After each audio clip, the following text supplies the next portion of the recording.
and free healthcare for illegal aliens. Of course, this is an indefensible and truly radical policy to be in favor of, let alone to use as the primary reason to shut down the United States government. So the Democrats and their allies are desperately lying about their true motivations. We have to set the record straight with the facts so the American people understand what's really at play here. House Republicans passed a clean and nonpartisan funding bill to keep the government open and ensure our troops and other hardworking Americans are paid. Every single House Democrat except one voted against this clean and nonpartisan funding bill. Senate Republicans have subsequently tried to pass this same clean funding bill 4 separate times, and they will do so again tonight, to fully pass it to be sent to the president's desk for signature. And the president is ready to sign this bill to reopen the government as soon as it is sent to his desk. Yet every single Senate Democrat except 3 have voted against this clean and nonpartisan funding bill. The Democrats' current position is that the only way the American government can reopen is if illegal aliens can get free health care. Don't take my word for it, just look at what's inside of the Democrats' proposal to reopen the government. Their funding proposal would result in nearly $200 billion spent on health care for illegal aliens and other non-citizens over the next decade. To put this in perspective, $200 billion is enough money to fund the entire children's health insurance program, which provides health insurance to low-income children and women. Under the Democrats' proposal, the millions of illegal aliens who improperly were granted asylum and paroled under the Biden administration would once again be allowed to receive Medicaid benefits. It does not end there. The Democrat proposal would also require Medicaid to pay more for emergency care provided to illegal aliens than it does for American patients who are disabled, elderly, or children. When someone shows you who they are, believe them. The Democrat Party has unfortunately closed our government, costing Americans their jobs, threatening our military readiness, harming our economy, and causing chaos, all to help the illegals who broke into our country. Instead of holding illegal aliens accountable and removing them from our country, which is what this administration is trying to do every day, the Democrats want to give them the free benefits paid for by the American taxpayer. Democrats in 2025 are for illegal aliens first and Americans last. This is the reality we are unfortunately facing right now in Washington, D.C.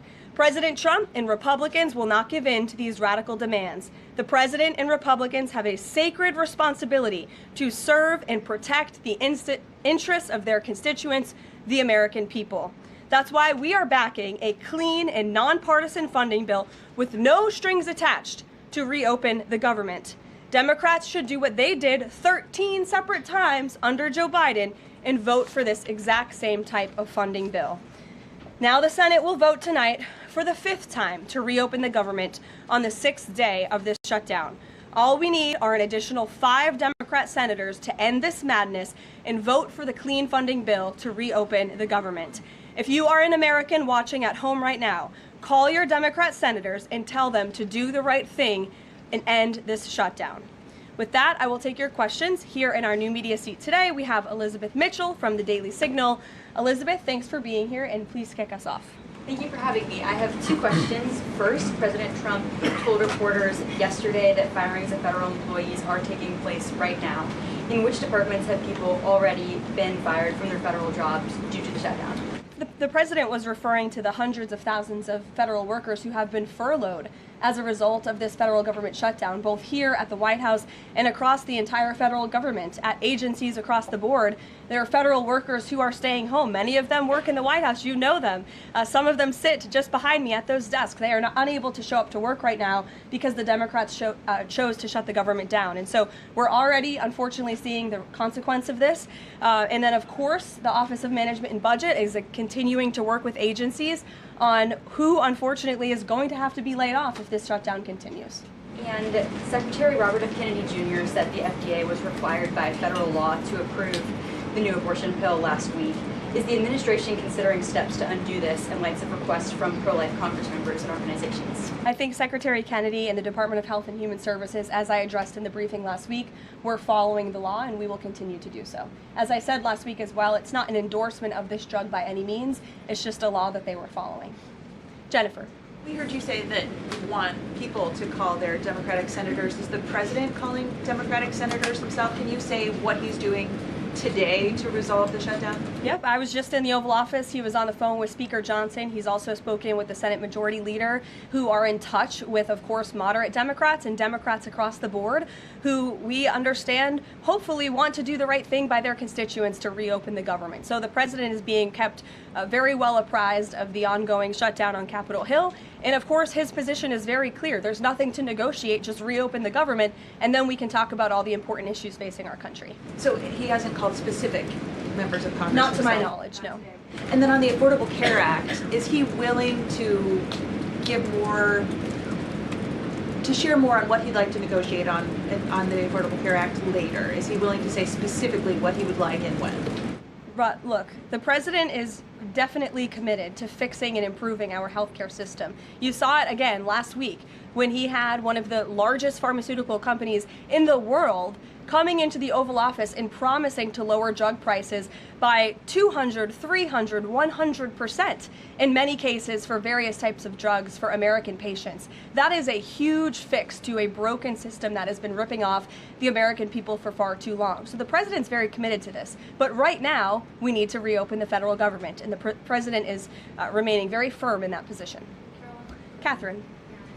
If the vote fails in the Senate today to reopen the government, would that trigger layoffs? Look, again, we hope that the vote will not fail because this administration wants to reopen the government. We don't want to see people laid off. But unfortunately, if this shutdown continues, layoffs are going to be an unfortunate consequence of that. Is there timing for when that would happen? Well, look, we'll see how the vote goes tonight. And can you confirm, is the White House floating a proposal to cap Obamacare subsidies by denying them to new enrollees? I have not seen a proposal like that. Emily. Thanks, Caroline. The president said yesterday he was considering a phase 2 approach to Venezuela. Is the president considering U.S. boots on the ground or any kind of support of overthrowing Maduro? I won't get into any specific proposals that are being considered by the president and his national security team, but I think we've been pretty transparent and clear in the administration's view of the illegitimate Maduro regime, and the president has taken very unprecedented, tough action to end the illegal trafficking of illicit drugs into our country from Maduro's illegitimate regime. Caroline. Danny, go ahead. Thanks, Caroline. The French government has collapsed again for the fourth time in a year. And I was just wondering if there's any concern in the White House about the kind of ongoing political crisis there. Any thought about whether the President Trump's good friend, President Macron, should either call elections or even resign over that? Well, I can tell you the White House and the National Security Council are very much aware of this situation, but I think it would be imprudent of me to weigh in on French internal politics from the podium, so I will reserve comment on that. Behind you, yes. What is President Trump's expectations for talks today and I guess this week in Egypt? And is there a new timeline that the president is giving all sides to reach an agreement? Yes, there are technical talks happening right now in Egypt amongst Special Envoy Witkoff and Mr. Kushner, as well as their respective parties from all sides. What we saw take place on Friday, and I have not commented on that from the podium yet, is truly remarkable. You've seen all sides of this conflict agree that this war needs to end and agree to the 20-point framework that President Trump proposed. It's an incredible achievement, and the administration is working very hard to move the ball forward as quickly as we can. The president wants to see a ceasefire. He wants to see the hostages released, and the technical teams are discussing that as we speak to ensure that the environment is perfect to release those hostages. They're going over the lists of both the Israeli hostages and also the political prisoners who will be released. And those talks are underway, and the president is very much on the ball and is being apprised of this situation. The president had given a Sunday evening deadline. Obviously, the negotiations have extended that, I imagine. What is that new deadline? Does the president have a time frame in mind to see this phase implemented? Well, the Sunday evening deadline was to hear back from Hamas on the proposal one way or another. And of course, on Friday, Hamas put out a very clear statement in the president's view that they accept the president's framework, and that's why those technical talks are now underway. But again, we want to move very quickly on this, and the president wants to see the hostages released as soon as possible. Steve. How long do you expect those technical talks to last, Caroline? I don't want to draw a red line up here, Steve. Of course, it's very important, as I just mentioned, that we get this done quickly. That's how the president's team feels, so we can get some momentum, get the hostages out, and then move to the next part of this, which is really ensuring that we can create a lasting and durable peace in Gaza and ensure that Gaza is a place that no longer threatens the security of Israel or the United States. What do you expect to be on the agenda for the President's meeting with the Prime Minister of Canada tomorrow?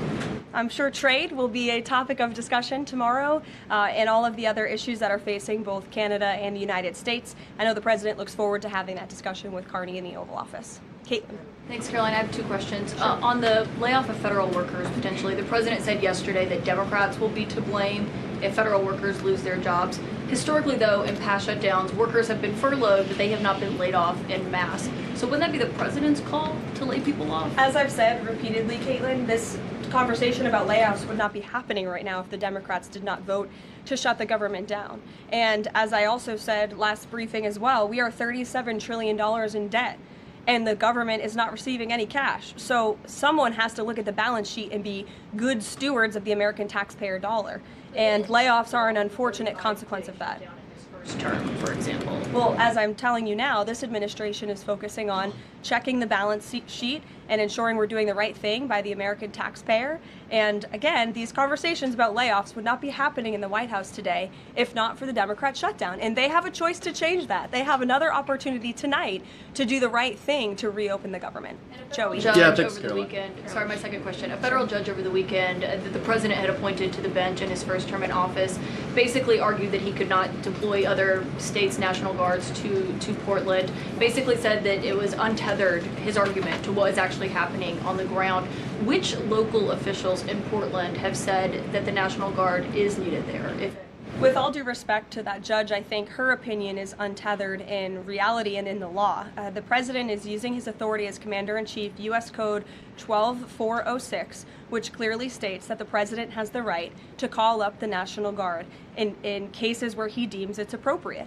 And if you look at what has happened in Portland, Oregon, for more than 100 nights, I was talking to our law enforcement team about it this morning, for more than 100 days, night after night after night, the ICE facility has been really under siege by these anarchists outside. They have been disrespecting law enforcement. They've been inciting violence. We saw, again, a guillotine rolled out in front of this federal building. And so the president wants to ensure that our federal buildings and our assets are protected.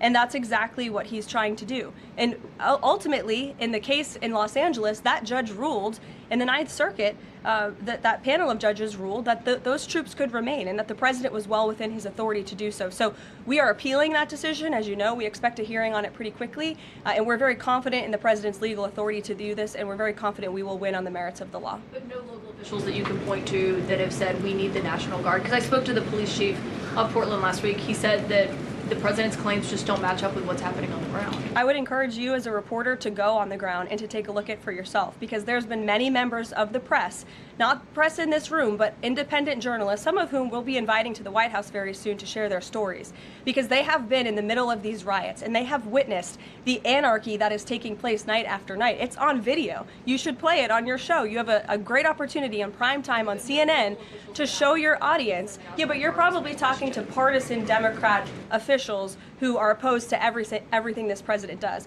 You should also ask the people who live in Portland. We've actually heard from many members of the community who have said that this is complete civil disobedience. It's a mess. It's been loud. It's been troubling for neighbors in the community who are just trying to live peacefully. And these people are not there to peacefully protest. They are there to cause mayhem and havoc. Yeah, Caroline. Stephen, go ahead. Thank you, Caroline. Two questions. First, do you have a reaction to reports that thousands of Cuban troops are deployed alongside Russia fighting in Ukraine? And on a very different matter, the president last week floated in an interview with our colleague Daniel from One America a rebate for tariffs of up to $2,000 per person. Is that plan contingent on the Supreme Court's upcoming ruling on the legality of the tariffs? And is the White House preparing for legislation to make that happen? Sure. On the first point, I have not seen that report, Stephen, but I'll check in with our national security team after this and we'll get you an update. To your second point about the tariff rebates, I think it's an idea that the president has discussed and floated with his team of advisors, but no decision has been firmly made at this point in time. Why don't we go to the back? Owen. Good afternoon. Good afternoon.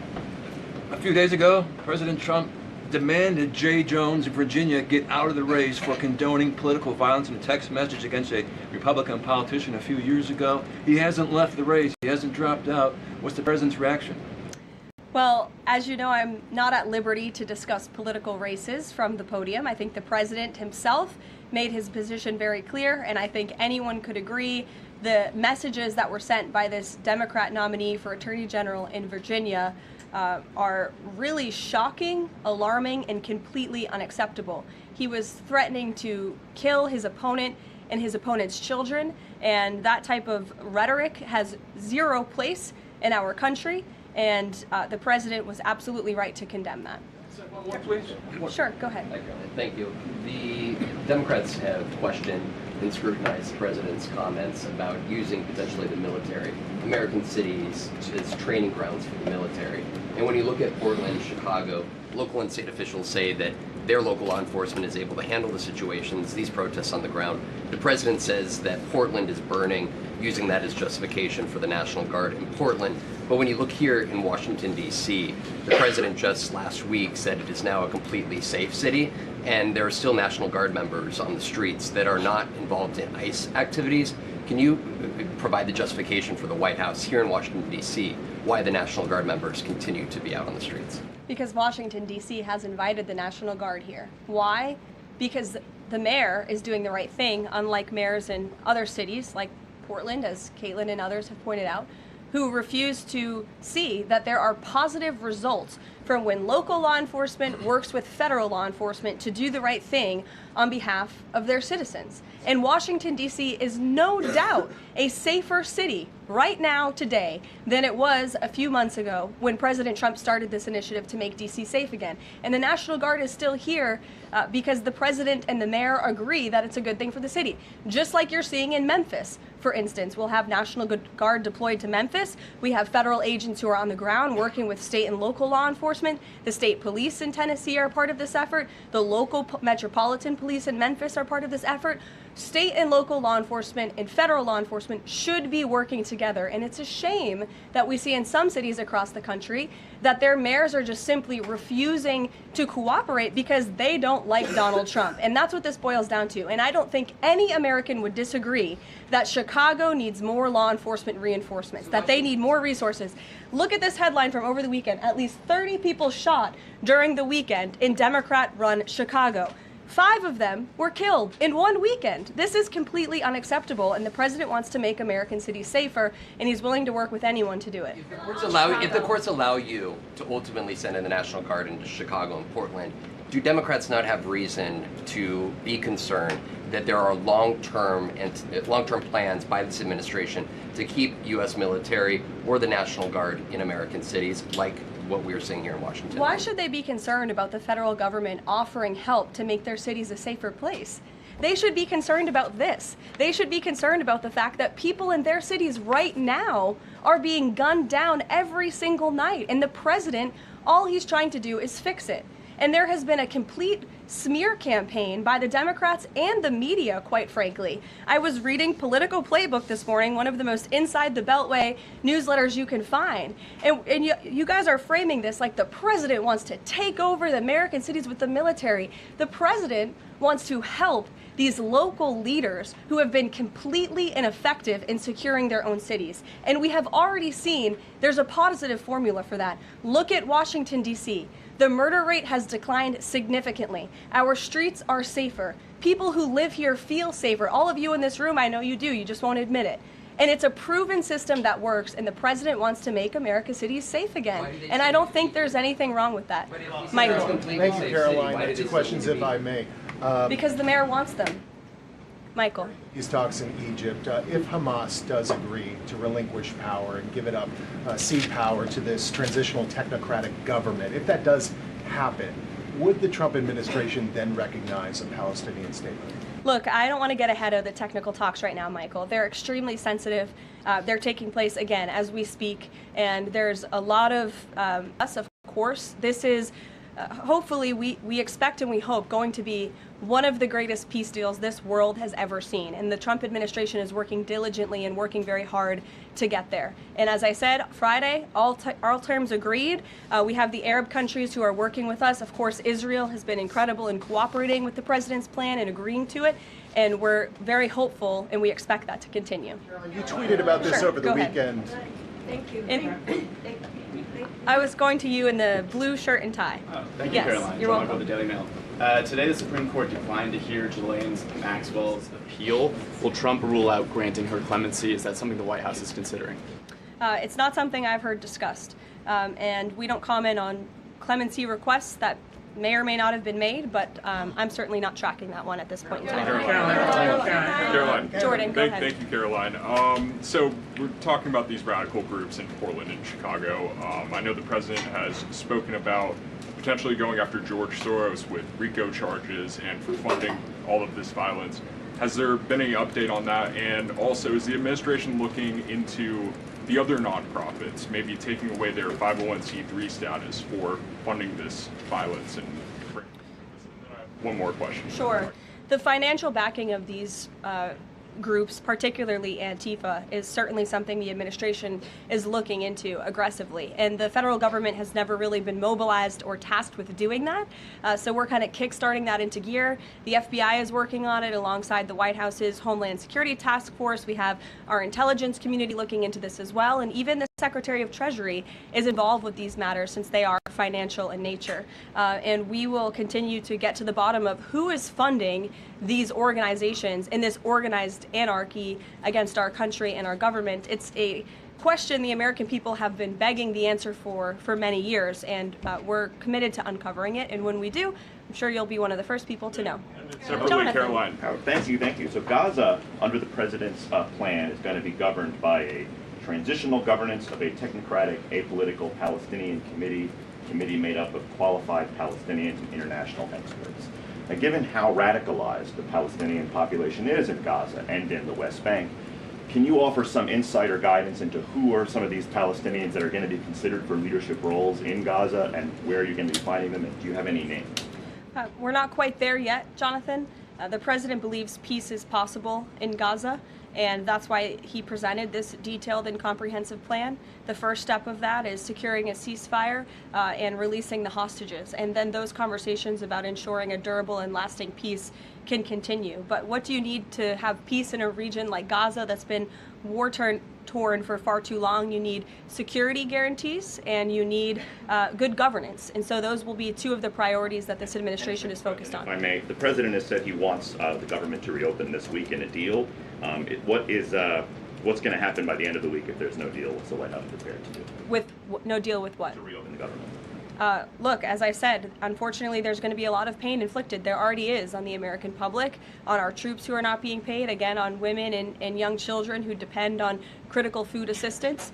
We hate to see this. And in fact, the Office of Management and Budget is trying to do everything they can to find funds to get out the door for these vulnerable populations in our country. Again, we shouldn't be having to do that. The Democrats have a chance to change course tonight. I believe the vote's taking place at 6:30, and we urge Democrat senators to vote to reopen the government and to do the right thing. Thanks, guys.